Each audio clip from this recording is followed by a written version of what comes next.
بسم اللہ الرحمن الرحیم الصلاۃ والسلام علیک یا سیدی یا رسول اللہ وعلی آلک واصحابک یا سیدی یا حبیب اللہ الصلاۃ والسلام علیک یا محبوب رب العالمین وعلى آلك وأصحابك يا سيدي يا رسول الله الصلاة والسلام عليك يا خاتم النبيين وعلى آلك وأصحابك يا سيدي يا رسول الله ماشاءاللہ آپ نے حضرت عثمان غنی رضی اللہ تعالیٰ عنہ ذوالنورین کی سیرت طیبہ کے بارے میں علامہ صاحب نے بیان فرمایا. بہت ہی نفع تلے اور خوبصورت الفاظ سبحان اللہ سمجھانے کی نیت سے، سمجھانے کی غرض سے آپ نے ہم سب کی معلومات میں اضافہ فرمایا. سبحان اللہ. اللہ تعالیٰ ان کو جزا عطا فرمائے. یہی عالم دین جو ہیں یہ اسلام کا سرمایہ ہے. سبحان اللہ.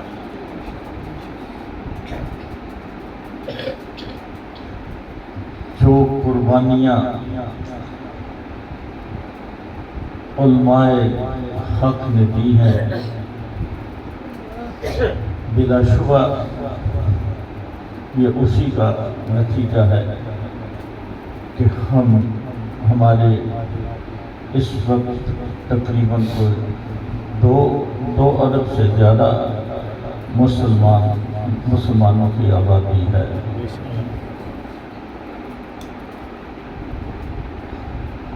یہ سب جو جید علماء اکرام حضور صلی اللہ علیہ وسلم کے غلام قرآن پاک سے محبت رکھنے والے حضور صلی اللہ علیہ وآلہ وسلم کی ہر سنت پہ عمل کرنے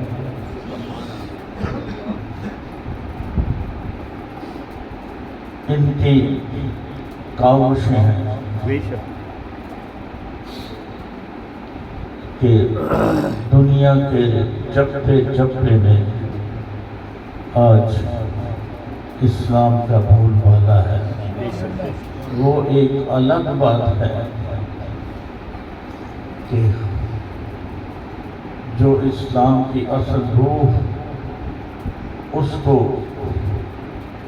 جو پہلے مسلمان تھے، ہم سے پہلے آنے والے تھے، وہ سمجھتے تھے، لیکن ہم نعرے بھی بہت لگاتے ہیں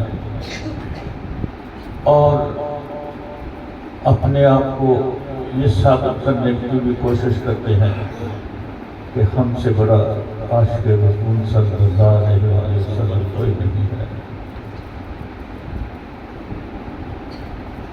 جب کبھی یہ بھی نعرہ بڑھے کہ زور سے ہم لگاتے ہیں کہ حضور صلی اللہ علیہ وسلم کی حرمت پہ ہم سب ہمہ وقت قربان ہونے کو تیار رہتے ہیں.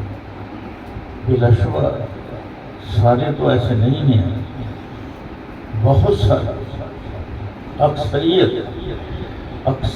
ایسی ہے کہ جو جب کبھی ایسا وقت آیا تو وہ حضور صلی اللہ علیہ وسلم کی حرمت پہ اپنے جان، مال، اولاد سب کچھ قربان کرنے کے لیے تیار ہیں. یا ہم نے غازی علم الدین شہید اور ممتاز قادری شہید کے بارے میں تو ہم نے سنا ہے. بے شک ممتاز قادری تو ہمارے وقت کی بات ہے نا، بے شک بے شک بے شک بے شک کیا اس کی اولاد نہیں تھی؟ کیا اس کے پیچھے کوئی جائیداد تھی کہ وہ اس لیے کہ بعد میں میری اولاد جو وہ اس کے لیے میں چھوڑے جا رہا ہوں؟ اس نے جو چھوڑا ہے اپنی اولاد کے لیے وہ یہ اطمینان چھوڑا ہے کہ میں نے تمہیں اللہ کے سپرد کیا ہے، میں نے تمہیں اللہ کے سپرد کیا ہے، اور میں تو یہ برداشت نہیں کر سکتا کہ کوئی میرے آقا دو جہاں سرور کونین صلی اللہ علیہ وسلم کی عزت پہ حرمت پہ کوئی ایسی بات ہو۔ دیکھ لیں اس وقت گورنمنٹ نے بڑی کوشش کی کہ کسی کو پتہ نہ چلے کہ پھانسی دے دی گئی ہے، کسی کو پتہ نہ چلے، لیکن جس نے پتہ بتانا تھا وہ تو اوپر موجود تھا نا۔ کیسا جنازہ تھا، سبحان اللہ کہاں کہاں سے نہیں، دیوانہ بات لوگ گئے، بے شک کس طرح سے گئے، وہ عاشق رسول کو دیکھنے کے لیے گئے، اس کی زیارت کرنے کے لیے گئے، اور یقیناً ان کے دل میں یہ بھی تھا کہ ہم بھی جب اس کے جنازے میں گئے ہیں تو اس وقت حضور صلی اللہ علیہ وسلم کو یہ معلوم ہے کہ ہم بھی تیرے عاشق صلی اللہ تیرے عاشق کا دیدار کرنے کے لیے، اس کو آخری سفر میں روانہ کرنے کے لیے۔ واہ واہ تو یہ جو یہی ہمارے دین کی روح ہے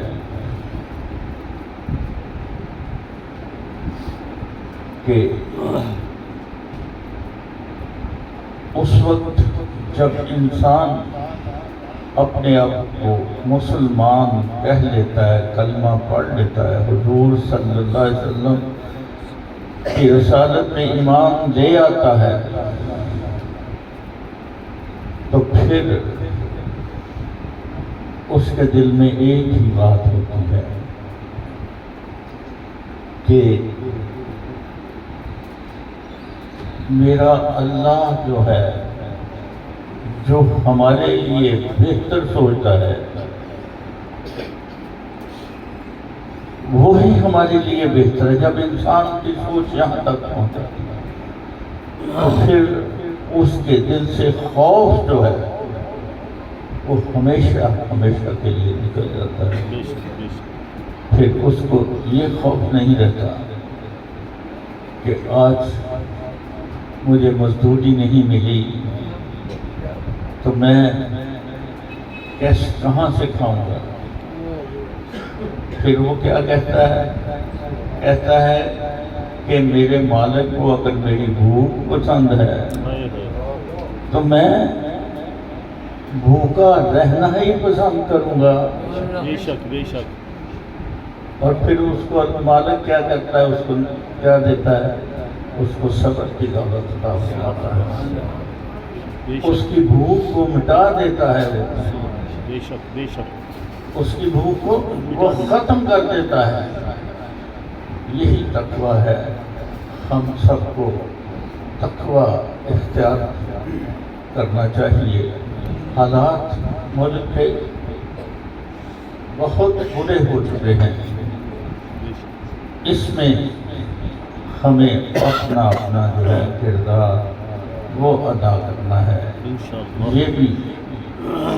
یہ بھی سارا اللہ تعالیٰ کا فرمان ہے کہ جو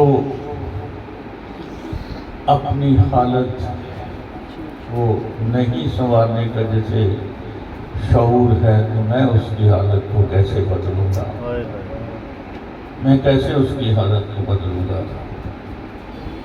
تو یہ المیہ ہے ہمارا کہ ہم اپنے حقوق کے لیے بھی اپنے حقوق مانگنے کے لیے بھی ہم ڈرتے ہیں. ہم خوف زدہ ہیں کہ ہم کہیں جیل میں چلے گئے، کیونکہ جب حکومت ایسی حکومتیں ہوں جہاں پہ قانون نہ ہو، صرف قانون جو ہے وہ بڑے لوگوں کے لیے ہو،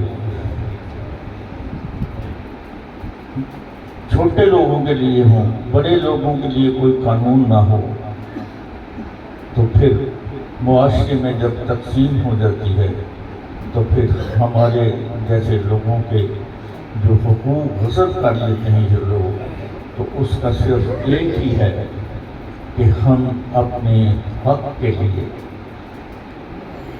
آواز ضرور بلند کریں. ہم اس بات سے نہ ڈریں کہ وہ ہم سے ناراض ہو کے چلا جائے گا. ہمیں تو اس بات پہ فخر ہونا چاہیے کہ ہم نے اس کے سامنے حق بات کی ہے، حق بات کی ہے. حق بات کرنے سے اللہ تعالیٰ راضی ہو جاتا ہے. بے شک بے شک. آپ تشریف لائے قبلہ علامہ مولانا مفتی شفیق الرحمان صاحب اس محل درود محل کی رونقوں میں ہمیشہ اضافہ فرماتے ہیں اور بڑی ہی مدلل ان کی